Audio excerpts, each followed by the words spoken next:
Hello everyone. तो आज हम करने वाले हैं क्लास 11th के लेसन 2 के question answer, objective question answer MCQ। So let start. सबसे पहला क्वेश्चन है, दो या दो से अधिक व्यक्ति स्वतंत्र रूप से किसी घटना विशेष का अध्ययन करें, यानी दो व्यक्ति या इससे अधिक व्यक्ति किसी घटना विशेष का अध्ययन करें तो दोनों लगभग एक ही निष्कर्ष यानी एक ही रिजल्ट पर पहुंचते हैं। ये विशेषता क्या कहलाती है? दक्षता, व्यवस्थित परीक्षण, वस्तुनिष्ठता या संपर्क?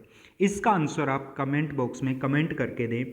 इसका आंसर मैं अभी नहीं दूंगा, मैं आपको कम्युनिटी टैब में इस क्वेश्चन को लिखकर इसका आंसर दूंगा कि इसका आंसर क्या है। तो क्वेश्चन नंबर 1 और क्वेश्चन नंबर आगे आने वाला 2 है, इनके क्वेश्चन का आंसर आप कमेंट बॉक्स में कमेंट करके दें कि आपके क्या आंसर हो सकते हैं। नंबर 2 क्वेश्चन, भाषा के आधार पर परीक्षण का एक प्रकार है, यानी भाषा के आधार पर परीक्षण को जो भागों में बांटा गया है, जितने प्रकार के परीक्षण बोले गए हैं भाषा के आधार पर, उनमें से कौन सा एक भाषा के आधार पर है? सामूहिक परीक्षण, गति परीक्षण, निष्पादन परीक्षण और वैयक्तिक परीक्षण। इन चारों में से कौन सा आंसर है? इसका भी जवाब आप कमेंट बॉक्स में कमेंट करके दें।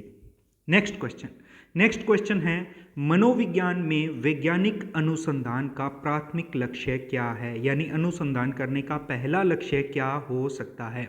क्या ये लक्ष्य ये है कि व्यक्तिगत मान्यताओं की पुष्टि करने के लिए होता है, परिकल्पना उत्पन्न करने के लिए होता है, राय स्थापित करने के लिए होता है, या मनोरंजन? देखो, मनोरंजन करने के लिए तो हो ही नहीं सकता, सीधी सी बात है। तो अब ऊपर में से 3, क्या ये राय स्थापित करने के लिए नहीं होता कभी भी कि हाँ हमारी राय क्या है?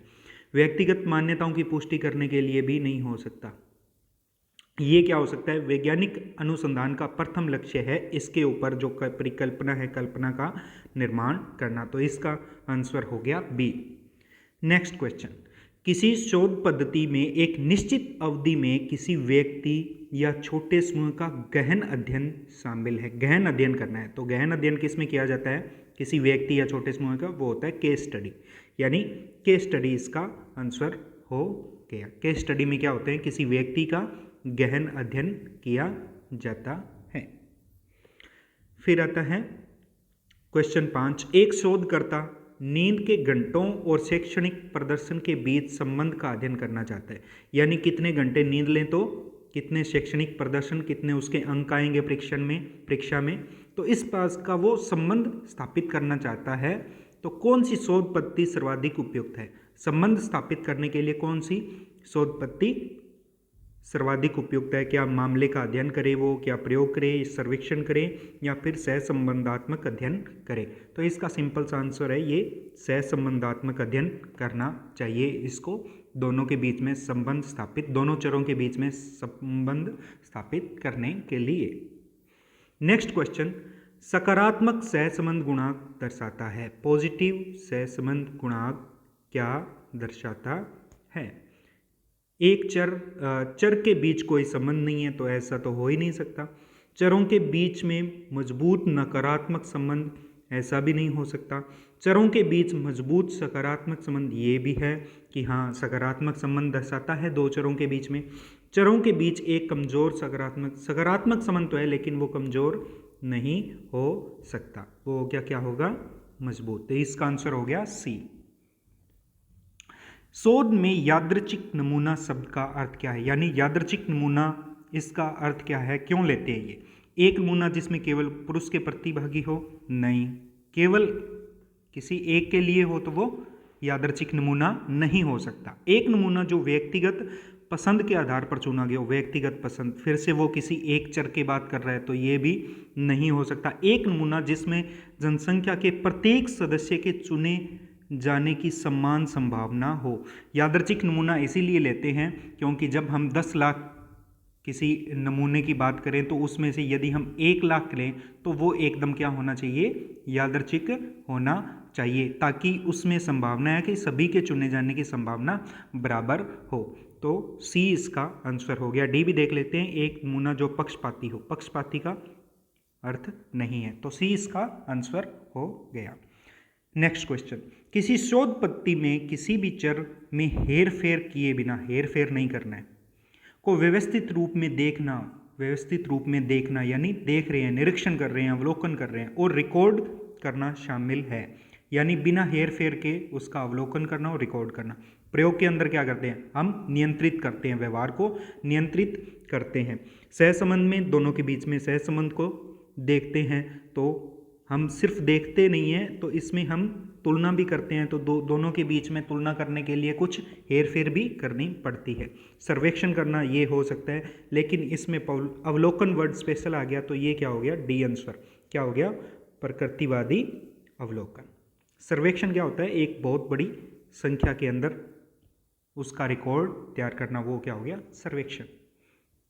नेक्स्ट क्वेश्चन, किसी प्रयोग में नियंत्रित समूह का क्या उद्देश्य है। अब नियंत्रित समूह यानी प्रयोग करते हैं, एक तो नियंत्रण में हो गया और दूसरा क्या हो गया, प्रकृतिवादी हो गया। तो नियंत्रित समूह का क्या उद्देश्य है, नियंत्रित क्यों करते हैं, देखते हैं कि प्रायोगिक उपचार प्राप्त करने, नहीं, उपचार के लिए हम नियंत्रित नहीं करते, तुलना के लिए आधार रेखा प्रदान करने के लिए, कि हाँ हम नियंत्रित करके हम देखते हैं कि इसका आधार क्या हो, ताकि हम जो प्रकृतिवादी के अंदर देखें, हम नेचुरल तरीके से किसी की तुलना करें, तो हम देखें कि जब नियंत्रित किया था तब ये था रिजल्ट, और जब नेचुरल तरीके से किया तब ये था, तो ये भी आंसर हो सकता है। स्वतंत्र चर में हेरफेर, जब नियंत्रित कर रहे हैं तो हेरफेर कर ही नहीं सकते स्वतंत्र चर में, ठीक है। यह सुनिश्चित करने के लिए कि प्रयोग डबल ब्लाइंडेड की यहाँ पे बात नहीं की गई है, डबल ब्लाइंडेड का आगे क्वेश्चन आएगा तब आपको समझ में आ जाएगा ये क्या है। तो इसका आंसर क्या हो गया, तुलना के लिए एक आधार रेखा प्रदान करने के लिए हम नियंत्रित समूह का उद्देश्य यही है। नेक्स्ट क्वेश्चन, एक शोध अध्ययन में प्लेसिबो क्या है, प्लेसिबो इफेक्ट क्या होता है। ऐसा उपचार जिसका कोई चिकित्सीय प्रभाव नहीं है, बिल्कुल सही कि इसका चिकित्सीय प्रभाव नहीं होता प्लेसिबो के अंदर, बल्कि वो क्या होता है, साइकोलॉजिकल इफेक्ट होता है, ना कि चिकित्सीय प्रभाव होता है।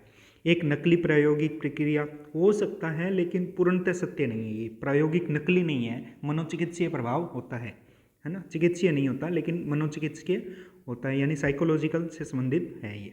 स्वतंत्र चर नहीं, आश्रित चर नहीं, प्लेसिबो इफेक्ट क्या है, ऐसा उपचार है एक जो जिसका कोई चिकित्सीय प्रभाव नहीं होता बल्कि मनोवैज्ञानिक प्रभाव होता है। सर्वेक्षण, फिर से सर्वेक्षण की बात आ गई, को शोध पद्धति के रूप में उपयोग करने का मुख्य लाभ क्या है। सर्वेक्षण में क्या करते हैं हम, ज़्यादा जनसंख्या है उसमें डाटा कलेक्ट करते हैं। वह व्यक्तिगत मामलों में गहन खोज की अनुमति नहीं देता, गहन खोज केस स्टडी में होती है, और ये बहुत कम, जितनी कम जनसंख्या हो उसी में बेहतर होती है। यह चर के बीच कारण संबंध नहीं, कार्य कारण की बात नहीं करता यह बाहरी चर में नियंत्रण की बात नहीं करता, नियंत्रित कर ही नहीं सकते। यह बड़ी संख्या में प्रतिभागियों से डेटा कलेक्ट करने के लिए किया जाता है। नेक्स्ट क्वेश्चन, किसी प्रयोग में डबल ब्लाइंड प्रक्रिया में क्या शामिल होता है, यानी डबल ब्लाइंड प्रक्रिया क्या होती है, इसमें क्या शामिल होता है। केवल प्रतिभागी ही प्रायोगिक स्थितियों से अनभिज्ञ होते हैं, यानी अनजान होते हैं, नहीं, ऐसा नहीं है कि प्रतिभागी सिर्फ प्रतिभागी होते हैं। प्रतिभागी के अलावा कौन जो ले रहा है प्रयोग, उसको भी जो इनकी प्रायोगिक परिस्थितियाँ हैं इनके बारे में नहीं पता होता। न तो प्रतिभागी और न ही शोधकर्ता को प्रयोगात्मक परिस्थितियों के बारे में पता होता है, ये भी सही है। केवल शोधकर्ता ही प्रायोगिक नहीं, वो केवल शोधकर्ता नहीं, दोनों ही। शोधकर्ता स्वतंत्र चर में 2 बार हेरफेर कर सकते हैं, ऐसा कुछ नहीं है, यानी इसका आंसर क्या हो गया, बी। यानी प्रतिभागी और शोधकर्ता दोनों क्या होते हैं, जो प्रयोगात्मक स्थितियां होती हैं उनके बारे में क्या होता है, पता होता है।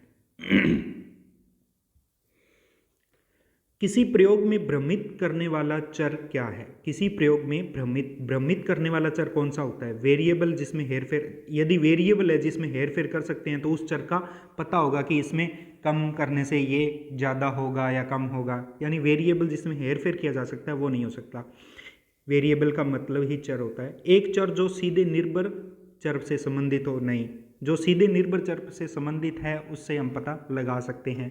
एक चर जिसे मापा जा सकता है जिसमें हेरफेर, ऐसा भी नहीं है, यानी ये तीनों नहीं है। सी इसका आंसर है, क्या है कि एक चर जो संभावित रूप से आश्रित चर को प्रभावित कर सकता है। यानी कर भी सकता है, संभावना है कि वो करेगा या नहीं करेगा, इसकी संभावना है। संभावित रूप से किसी दूसरे चर यानी जिसको आश्रित चर कहा है उसको क्या करेगा, प्रभावित कर सकता है और परिणामों को विकृत कर सकता है। यानी परिणाम जो चर परिणामों को क्या होगा, प्रभावित करेगा, वो क्या होगा, आश्रित चर। और जो आश्रित चर को प्रभावित कर सकता है वो होगा भ्रमित करने वाला चर। ठीक है, तो ये हो गया इसका आंसर सी। नेक्स्ट क्वेश्चन, किस प्रकार के अनुसंधान डिजाइन में क्रॉस अनुभागीय और अनुदैर्ध्य दोनों दृष्टिकोण ये किस में होते हैं, अनुक्रमिक के अंदर होते हैं। यानी इसका आंसर क्या हो गया, सी। अनुक्रमिक के अंदर क्रॉस अनुभागीय और अनुदैर्ध्य दृष्टिकोण होता है अनुसंधान में, जो अनुक्रमिक अनुसंधान होता है उसमें। नेक्स्ट क्वेश्चन, अनुसंधान में यादृच्छिक नमूनाकरण का क्या उद्देश्य है। यानी यादृच्छिक नमूना किस लिए लिया जाता है, जो पहले बताया, यह सुनिश्चित करने के लिए कि नमूना पूरी आबादी का प्रतिनिधित्व, बिल्कुल ये नमूना पूरी आबादी का प्रतिनिधित्व करता है, हेर फेर से संबंधित नहीं है, भ्रमित करने वाले से संबंधित नहीं है, ये भी नहीं है। यानी इसका क्या आंसर होगा, ये। किसी प्रयोग में प्लेसिबो समूह का क्या उद्देश्य है। प्लेसिबो इफेक्ट जिन पे डाला जाता है जिस समूह पे, वो क्या है, प्लेसिबो समूह। अब प्लेसिबो समूह की तुलना करनी है किसी और से जिस पे प्लेसिबो इफेक्ट नहीं लगाया गया, तो ये क्या कर रहे हैं, तुलना कर रहे हैं। यानी स्वतंत्र चर में हेर फेर से संबंधित नहीं है। ये प्रायोगिक समूह के लिए तुलना प्रदान करता है, बिल्कुल ये तुलना प्रदान करता है कि जिस पे प्लेसिबो इफेक्ट आया है उसका क्या रिजल्ट मिला है, उस समूह का क्या रिजल्ट मिला है, और जिस पे प्लेसिबो इफेक्ट नहीं डाला गया है उस समूह में क्या रिजल्ट मिला है। यह सुनिश्चित करने के लिए डबल ब्लाइंडेड की बात नहीं की गई है, बिना किसी हस्तक्षेप के प्राकृतिक व्यवहार का पालन करना नहीं। यानी प्लेसिबो इफेक्ट किस लिए, तुलना करने के लिए। नेक्स्ट क्वेश्चन, वैज्ञानिक अनुसंधान प्रक्रिया में सहकर्मी समीक्षा का मुख्य उद्देश्य क्या है। यह सुनिश्चित करने के लिए कि अनुसंधान गोपनीय है, यह सहकर्मी का मुख्य उद्देश्य नहीं है, गोपनीयता रखने के लिए नहीं होता। अध्ययन में परिणामों पर प्रतिक्रिया प्रदान करने के लिए क्या सहकर्मी नहीं होते हैं, सहकर्मी समीक्षा नहीं होती है। प्रतिभागियों की सूची सहमति प्रपत्रों की समीक्षा करने के लिए नहीं हो सकती। अनुसंधान की गुणवत्ता और वैधता का मूल्यांकन करने के लिए सहकर्मी समीक्षा हो सकती है। इसका आंसर क्या हो गया, डी। नेक्स्ट क्वेश्चन, मनोविज्ञान जांच का क्या लक्ष्य है। व्याख्या करना, पूर्व कथन करना, व्यवहार नियंत्रण। मनोविज्ञान जांच का लक्ष्य नहीं है, हाँ लक्ष्य नहीं है, लक्ष्य नहीं देखना है, ये ध्यान देना है क्वेश्चन में कि इसने लक्ष्य नहीं, जो लक्ष्य नहीं है वो पूछा है। व्याख्या करना इसका लक्ष्य है, पूर्व कथन करना इसका लक्ष्य है, व्यवहार का नियंत्रण करना इसका लक्ष्य है, डेटा को संग्रहित करना। वैसे चारों हैं, लेकिन डेटा का संग्रहण करना किसी मनोविज्ञान जांच का लक्ष्य नहीं हो सकता कि हाँ सिर्फ डेटा का संग्रहण करना इसका लक्ष्य है। तो इसका आंसर क्या होगा, डी। तो ये था इस चैप्टर का लास्ट क्वेश्चन। आई होप कि आपको समझ में आया होगा। अगर आपको किसी भी प्रकार का डाउट हो तो आप कमेंट बॉक्स में कमेंट करके पूछ सकते हैं। मिलते हैं नेक्स्ट वीडियो में।